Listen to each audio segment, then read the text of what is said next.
So yesterday I took my daughter and her family out to a local park and we did some fall portraits. I'll just really quickly run through them so you can see. This is our family portrait and this is always a cute pose if you can make it happen. I don't like this one. This one's cute. This one's super cute. I am partial to this one because this is my husband and my granddaughter. This is cute. That's cute. It's another one, and this is super cute. This is one that I think is just so cute. This is my granddaughter, and she's got two amazing men in her life that just absolutely adore her. And so how lucky is she?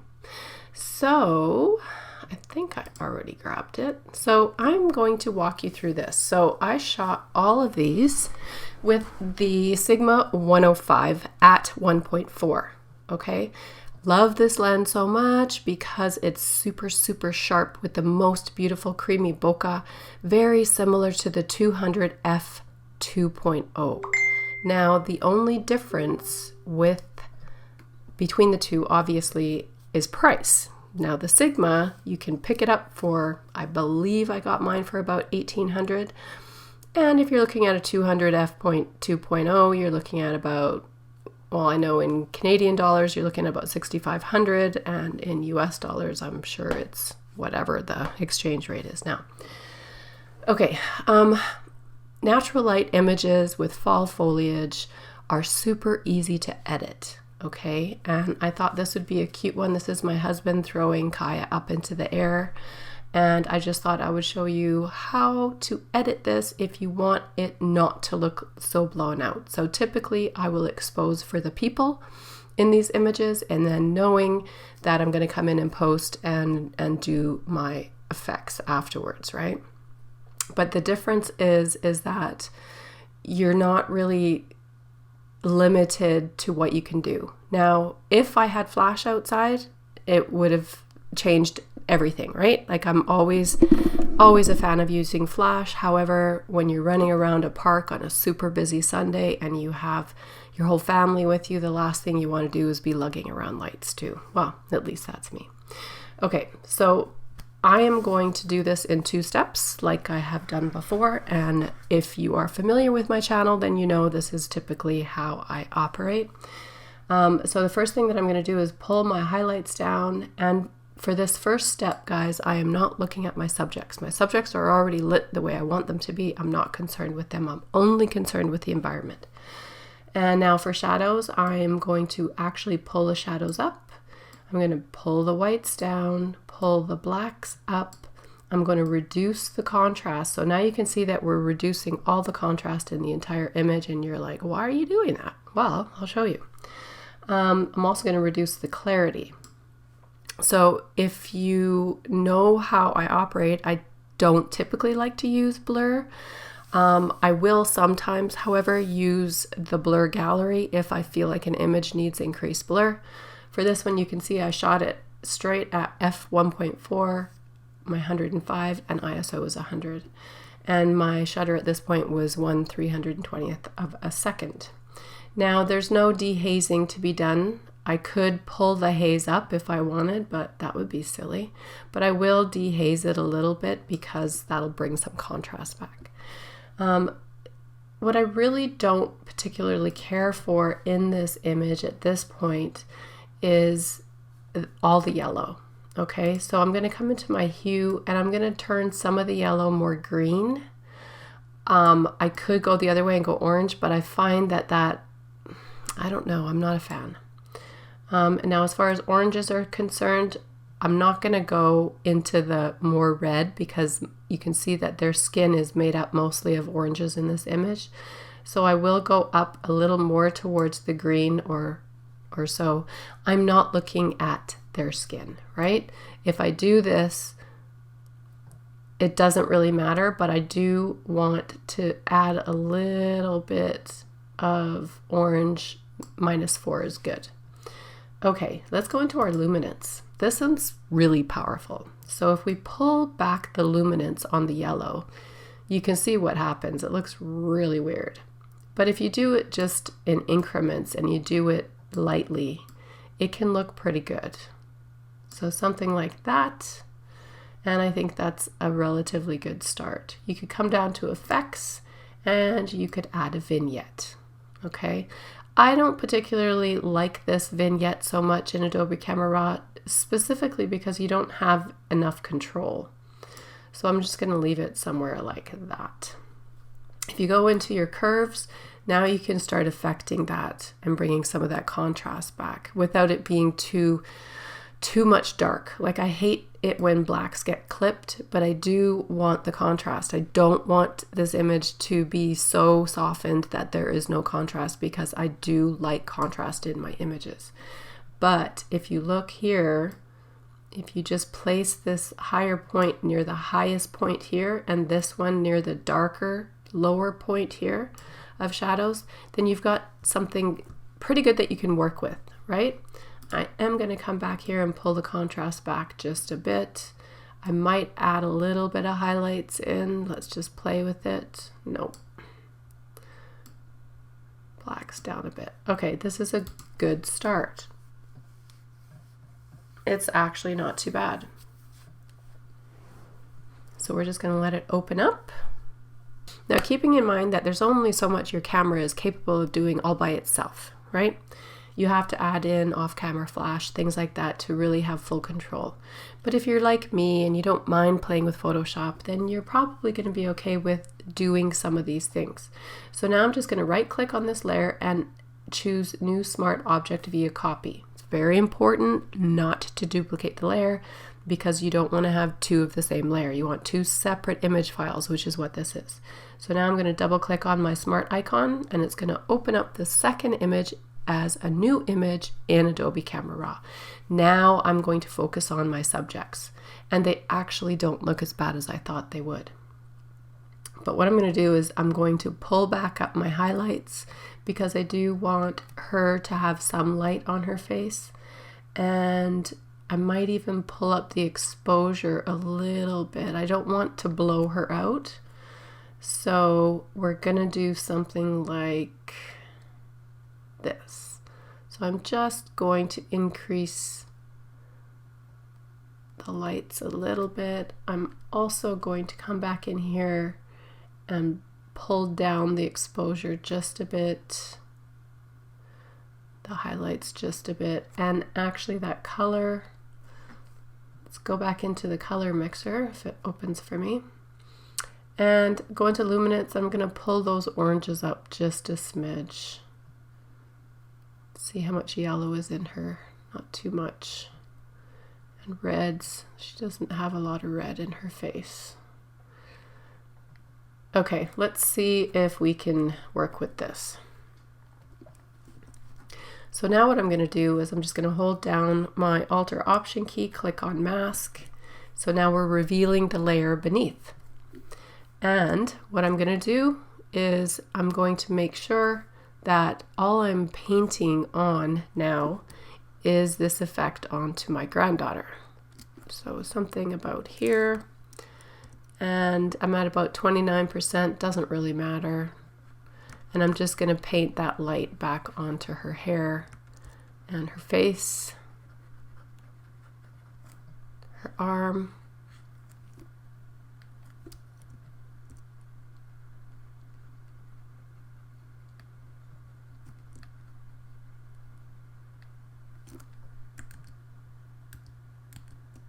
So something like that.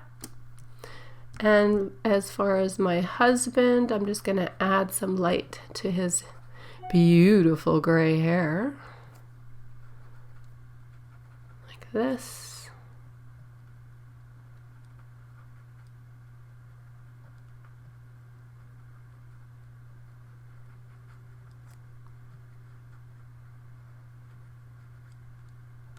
And this is very similar to actually just using off-camera flash. So you're able to focus the light exactly on your subjects where you want it to be.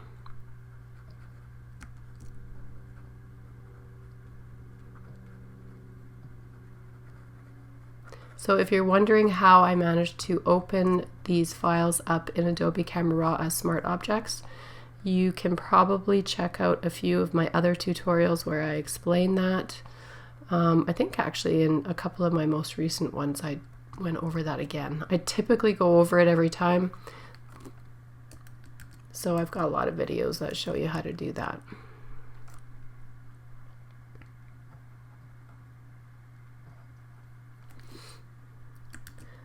Okay, I think that looks pretty good. So that's the before and that's the after. And I'm just going to go into my properties of my mask and feather it out. If you're wondering where that is, just come into your window and choose properties and it'll pop out for you. Now I'm going to go ahead and flatten this layer. So in this image, I'm still bothered by the fact that there's so much freaking yellow. So we're going to come into our hue saturation and see if we can't maybe change that up a bit. So if I pull this to the left, we're going to get a lot more orange. You can go so far and create red like this as well. And then what you can do is just invert that mask and then using your white brush, just come in and paint that effect on the area where maybe there's already a little bit of red so that it doesn't look too terribly overpowering. I love the red leafed trees, and sadly there's not a whole bunch of them in this particular park. I find that most of the red leafed trees are usually lining streets or they are in people's yards, so they're more expensive, right? So why would they plant them in parks? That would be weird. So just a little bit. You don't have to get too terribly crazy.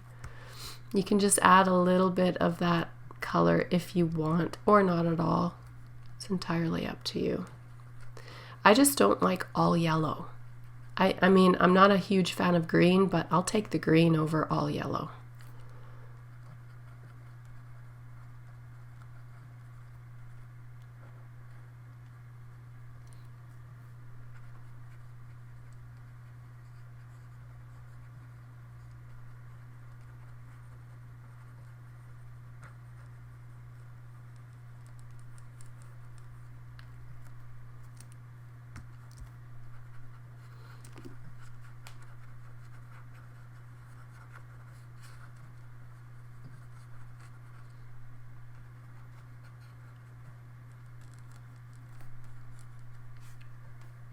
It's not as nice as I would like it to be. And the nice thing with using layers, as always, you can always come back and undo or just paint off the effect. You don't want it to look like a bunch of blobs that you laid down, which is what it looked like prior to me doing this. That's better, I guess. That's before and that's after. It's still not perfect. Mind you, I am a bit of a perfectionist, but we will work with this. Okay, so because it's driving me absolutely crazy, I am going to duplicate this layer and come into my liquify. And yes, she was thrown into the air, so her dress automatically went floofy and up. So I'm just going to use liquify to perhaps unfloofy it.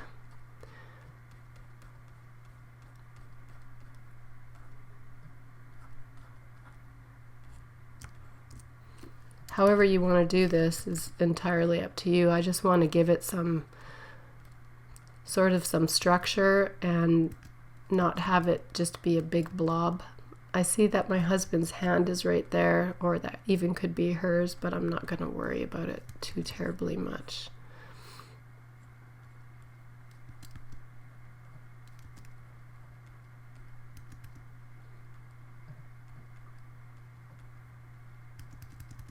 So the size of your brush, always in accordance with the size of the area you were trying to affect.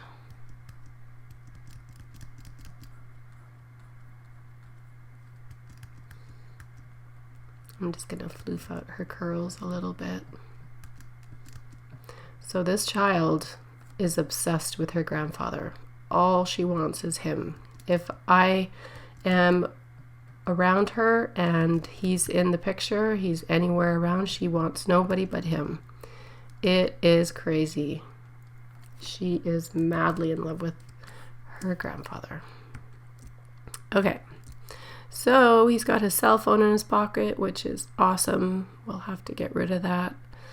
And I'm just gonna work on a few odds and ends there. Okay, I think that looks a bit better. It's not perfect, but it does look better. Now I'm gonna do a blank layer. And because I don't care terribly about using a lot of blur, what I do use is a lot of paintbrush. So I'm at about 29% here. And what I like to do is just sample various colors that we can see in this image or any image when I do this. And I try to paint away the white. Not a huge fan of white.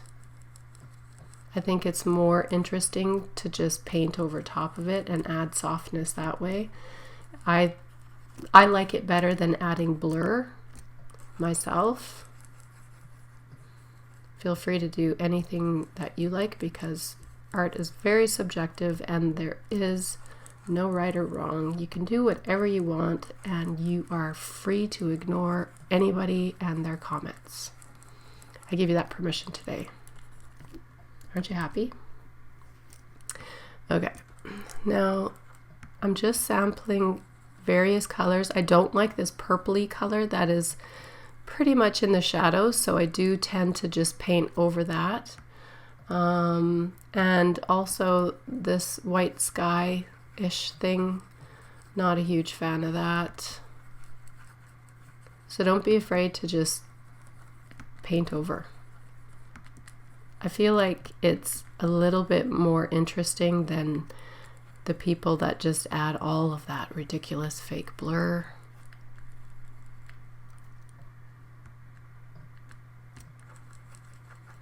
But that's my opinion.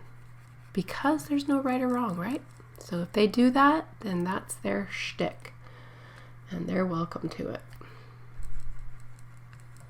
So where the sky is, I'm just going over it with a lighter color of the yellowy green.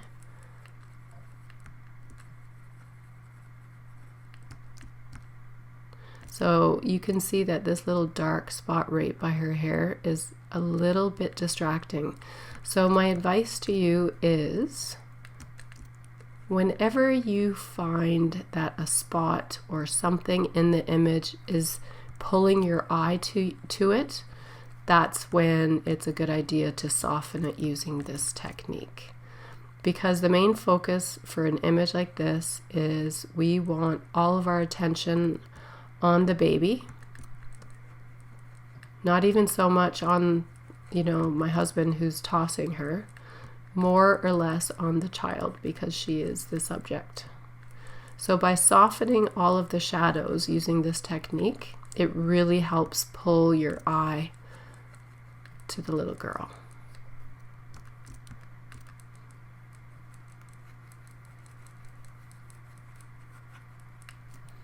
You can even go lighter, like into the whites here, and paint it back over there. Because with the layers of paint underneath, then it really softens it and it starts to look more dreamy and whimsical. So something like that. So that's before and that's after. You can pull it back a bit if you want. I'm just going to add a new layer and actually add a little bit more white, like this.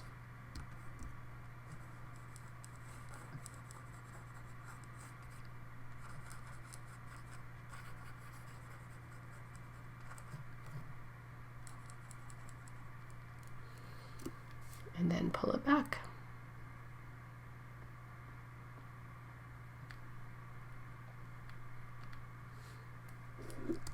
Okay, I'm going to merge these three layers. All right, so this is where we're at now. I am not a fan of this big brown icky tree, but there's really nothing that I can do about it. There's one thing I could do, so I'm going to try it and we're going to see. So I'm duplicating my layer and I'm hitting Command T and I'm going to flip this horizontally and I'm going to add a layer mask, and now I'm going to see if I can paint it away with what's existing on the other side. Sometimes when you do this, it looks weird. Sometimes when you do it, it actually works out perfectly. But for this, I'm just not feeling, I don't like the big icky tree trunk. So now we're getting some of my husband opposite this way. So we're gonna just add a little bit of that back.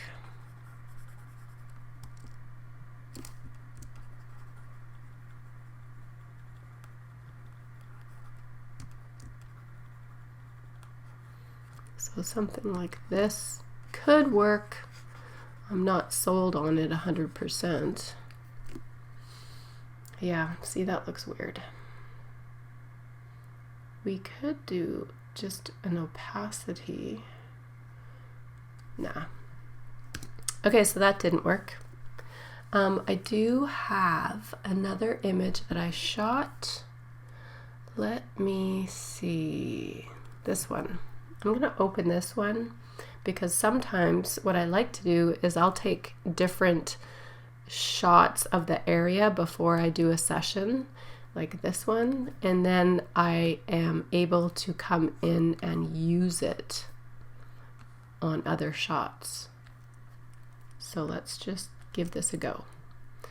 Okay, so now if I come in, I can kind of add a little bit of this image to this side because I'm not madly in love with this side.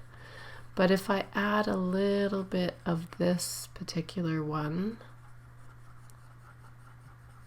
it might actually work.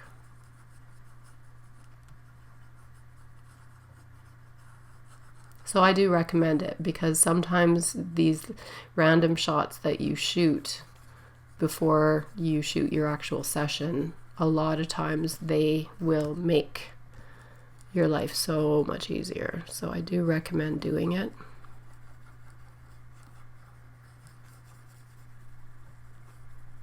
And actually, yeah, I think this is gonna be better. I'm just gonna try and push it and see how far I can take it on this side too.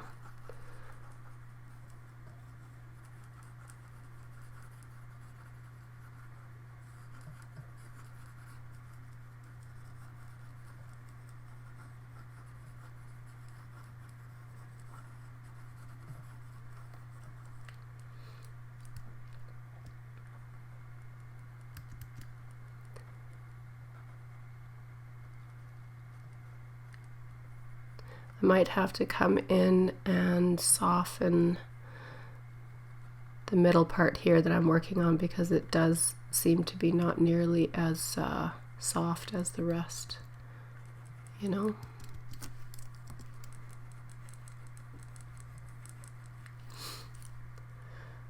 Okay, I do think that this is definitely better.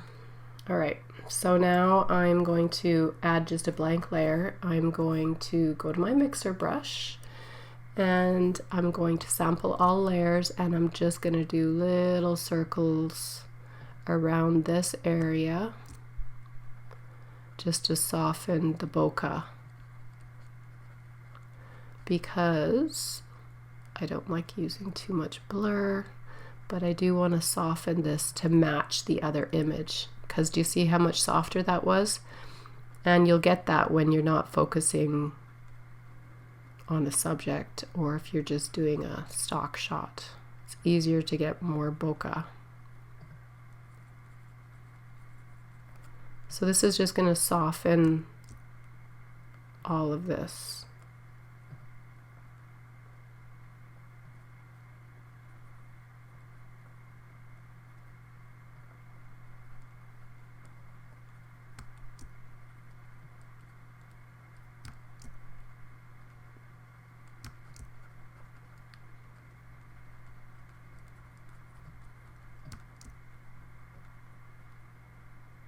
If you don't know how to use the mixer brush and you're confused about everything that I'm doing, you can head over to my Teachable School. I will put a link down below in the description.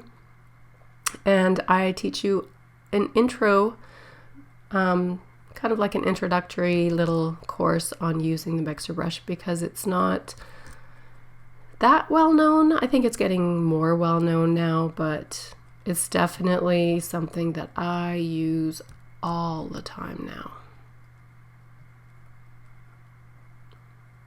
For so many different things. Like it's, oh, so much, guys. From compositing to taking wrinkles out of clothing, you name it.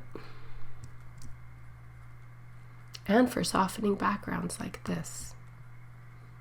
Because sometimes blur just looks so utterly fake.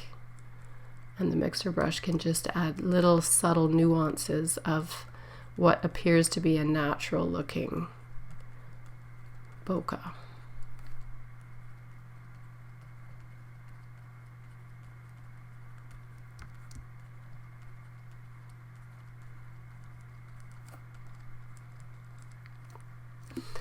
Okay, I'm going to show you the before and the after. So you can see it's just softened it a little bit. It doesn't look too crazy. Let's go ahead and merge these 3 layers so I can show you the before and the after. So do you see how now we've focused in on her a lot more?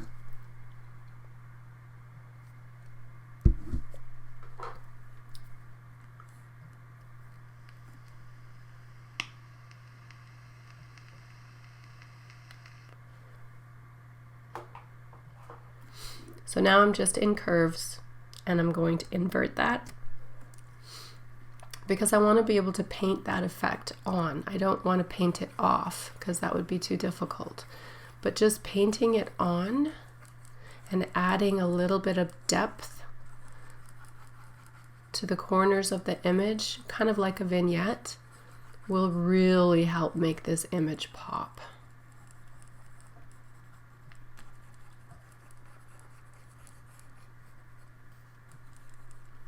Especially this ground. Like I want this ground to be dark.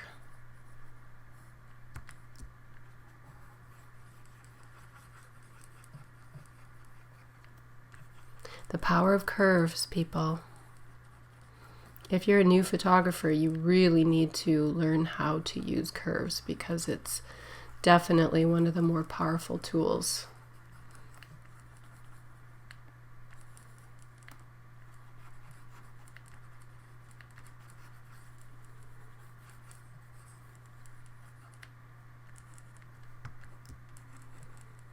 So cute, right? So cute.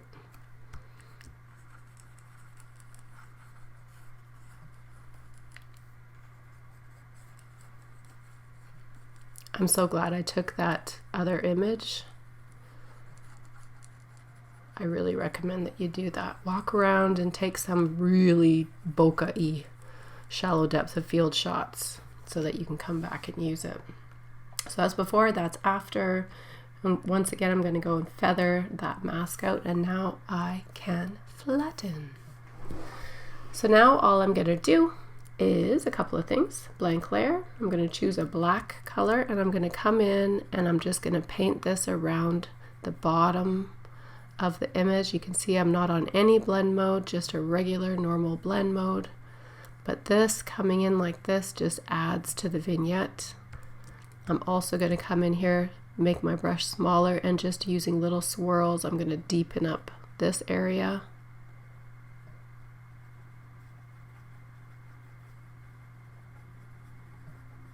Just building on the contrast that I had taken apart initially.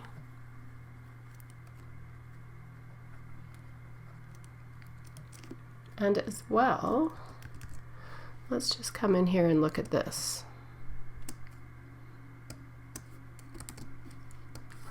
So if I look around the perimeter of her hair, I don't want there to be distractions away from it. So I do come in and paint over with a lighter color when there's little dark bokeh around it, like this. I feel like it's a distraction, right? Again, it's anything that kind of takes your eye away from the subject is something that you want to either soften or get rid of.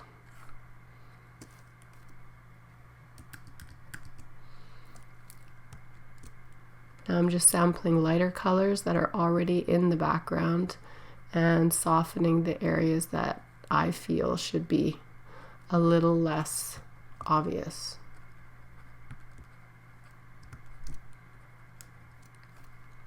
I'm going to once again come in with this lighter color. It's kind of like a little light, right? Shining down on her.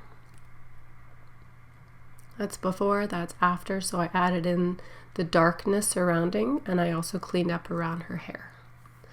And that, my friends, looks pretty good. Now, it's still kind of choppy around her and that, but I'm not going to get too detailed with it. You can if you want to. But my next step is just going to run into exposure.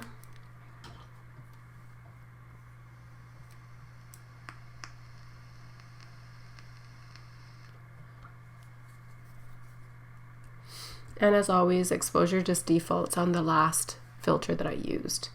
And I do like it. I think it looks good, but her face looks too red. I'm going to see if I have a vignette here. I don't have much of one, so I'm going to add one. So if I click on this little X, it lets me choose the vignette location. So I can actually put it higher so that it only lights her and the top there. Again, if we come in and we zoom into her, we're gonna see that her skin color is quite red in this. And what I'm gonna do is come into my hue, and I'm just gonna pull it a little bit more to the orange side, and that usually will help that out a little bit. I can also fix that in another layer. So just click apply.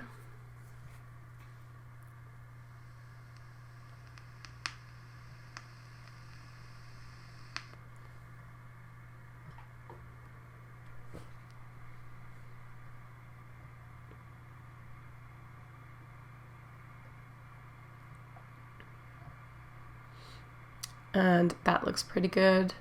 I still am not a huge fan of the color of her face.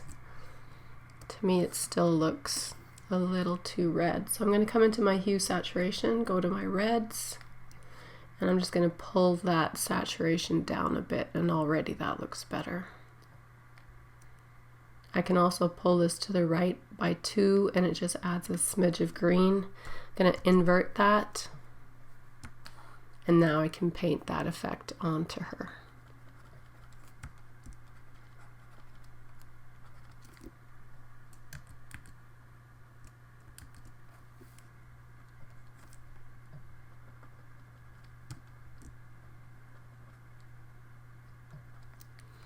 Like so.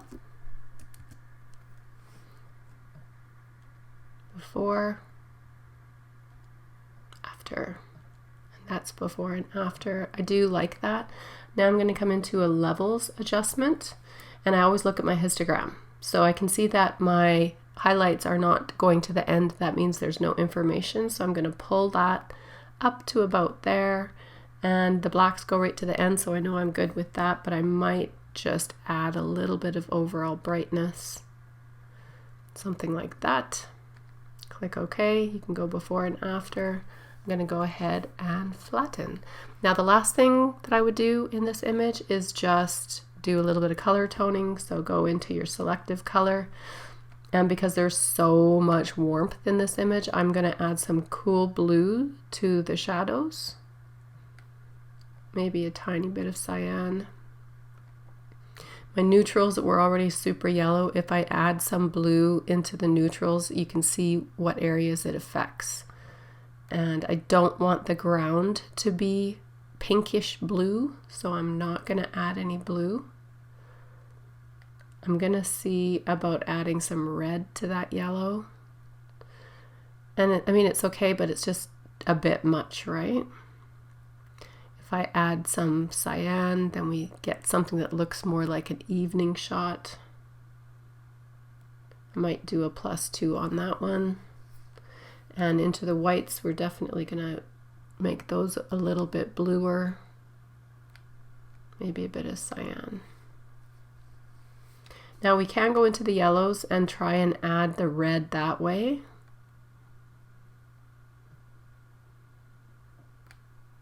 And we can also pull it down a bit. So what I think I'm going to do with this is I do like that overall effect. I'm just going to paint it off of our little girl.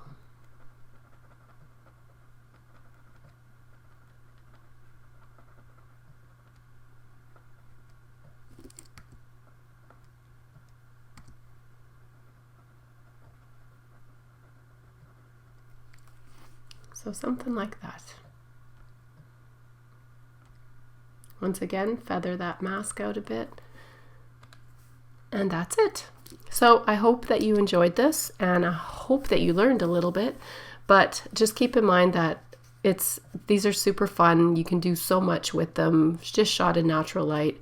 Make sure you take a couple of stock photos initially so that you can have a couple images you can brush into other ones, maybe if the background isn't the way that you like it. But in any event, have a great day, and I will see you in the next video.